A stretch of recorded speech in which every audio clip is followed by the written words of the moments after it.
మనలను ప్రేమించి ఆదరించు దేవునిగా మనకై ఉండిన మన ప్రభువైన యేసు యొక్క నామమునకు మహిమ కలుగునుగాక. క్రీస్తునందు ప్రియమైన వారందరికీ నా స్తోత్రములు తెలియజేయుచున్నాను. ఈ ఉదయకాలమున మన వేకువ మన్నా యొక్క ముఖ్య అంశము, నీవు ఒక తప్పిపోయిన గొర్రెపిల్లగా ఉండి ఉన్నావా?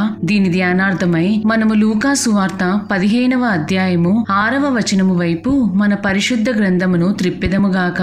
మీరు నాతో కూడా సంతోషించుడి, తప్పిపోయిన నా గొర్రె దొరికినదని వారితో చెప్పెను గదా అని చదువుచున్నాము. ఈ వాక్యమును వినిచుండిన ప్రియమైన వారలారా, ఒకప్పుడు సమస్తమైన సుంకరులను పాపులను ఆయన బోధ వినుటకు ఆయన దగ్గరకు వచ్చుచుండగా పరిసయ్యులను శాస్త్రులను అది చూచి ఇతడు పాపులను చేర్చుకొని వారితో కూడా భోజనము చేయుచున్నాడని చాలా సనుగుకొనిరి. అందుకు ఆయన వారితో ఈ ఉపమానము చెప్పెను.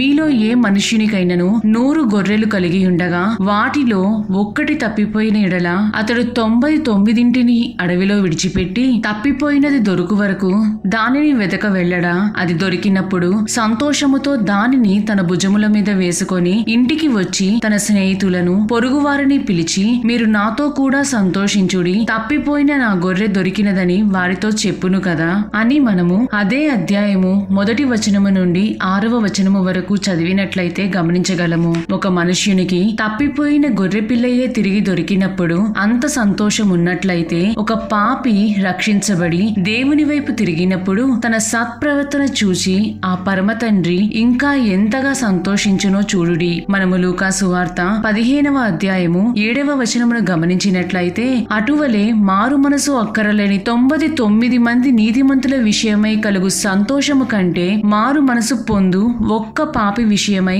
పరలోకమందు ఎక్కువ సంతోషము కలుగును అని చదువుచున్నాము. అవును ప్రియులారా, దేవుడు మన రక్షణను చూచి ఆయన దూతలతో కలిసి మిక్కిలి సంతోషించుదురు. ఈ సందర్భములో నేను మీతో ఒక సంఘటన తెలుపవలెనని ఆశించుచున్నాను. ఒక తండ్రికి ఒక్కగానొక్క కుమార్తెను తల్లి లేని కారణముగా అల్లారు ముద్దుగా పెంచుకొని ఉన్నాడు. అయితే చిన్నతనములో దేవుని యందు భయభక్తులు కలిగిన ఆ పాప తన యవ్వన కాలములో ప్రవేశించినప్పుడు లోకాకర్షణకు గురై పాపములో పడిపోయేను. ఎంతలా అంటే సదా తన స్నేహితులతో కలిసి తినుచు త్రాగుచు అన్ని వ్యసనములకు బానిసగా మారిపోయేను. తన తండ్రిని సైతం అలక్ష్య పెట్టి ఇంటిలో నుండి వెళ్లిపోయి తాను ప్రేమించిన వ్యక్తితో సహజీవనము చేయుచుండెను. తన శరీరమును మలినపరుచుకొని దేవుని పవిత్రతను కోల్పోయెను. అయితే తాను ప్రేమించిన వ్యక్తిని ఒకానొక దినమున తనను వివాహము చేసుకొనమని అడిగినప్పుడు ఆ వ్యక్తి ఆమెను తృణీకరించెను. దానితో ఆమె హృదయము బ్రద్దలైపోయి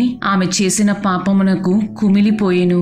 ఎప్పుడైతే ఆమె పశ్చాత్తాపము కలిగి కన్నీరు కార్చుట ప్రారంభించి ఉన్నదో ఆ మరుక్షణమే ఆమెకు తన తండ్రి ప్రేమ జ్ఞాపకమునకు వచ్చెను. ఆ ప్రేమను తలుచుకొని ఇంకా కన్నీటి పర్యంతమాయెను. నా తండ్రి నన్ను క్షమించునా అని తన స్నేహితురాలి ద్వారా తన తండ్రికి కబురు పెట్టెను. నా తండ్రి నన్ను క్షమించినట్లయితే నన్ను ఒక్కసారి చూచుటకు ఎయిర్పోర్ట్ కి రమ్మని తన స్నేహితురాలికి చెప్పెను. తండ్రితో తాను ప్రవర్తించిన తీరునకు తన తండ్రి ఆమెను క్షమించునను ఆశ ఆమెకు లేకుండెను.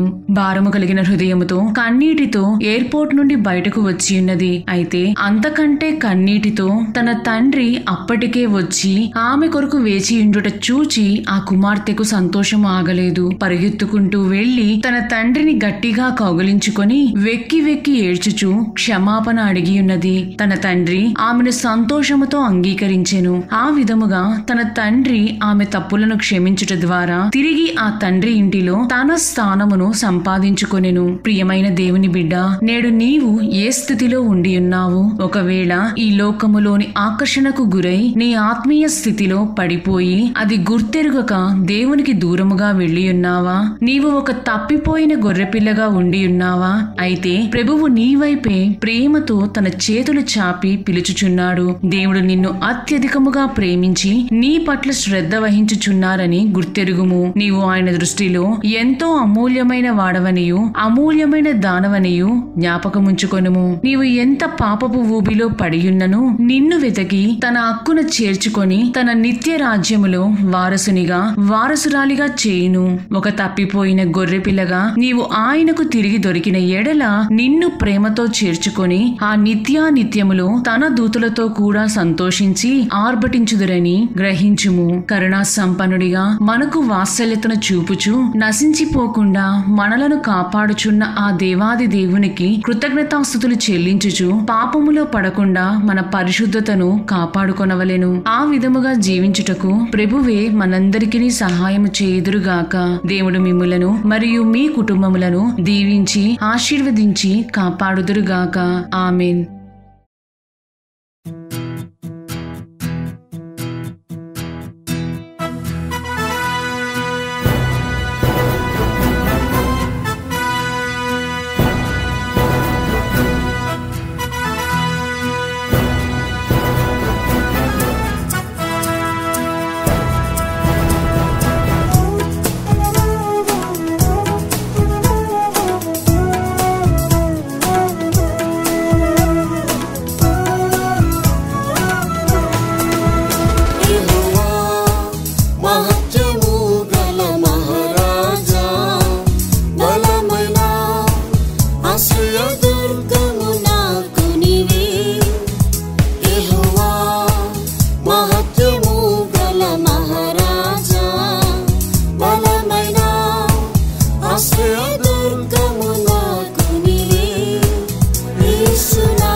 కార్యము చేయును యెహోవా సాతాని లయపరచు దక్షిణస్తముతో సాహస కార్యము చేయును యెహోవా సాతాని లయపరచు దక్షిణస్తముతో మృత్యుంజయుడైన యేసు సజీవుడు మరణ పాశం నుండి విమోచించెనను మృత్యుంజయుడైన యేసు సజీవుడు మరణ పాశం నుండి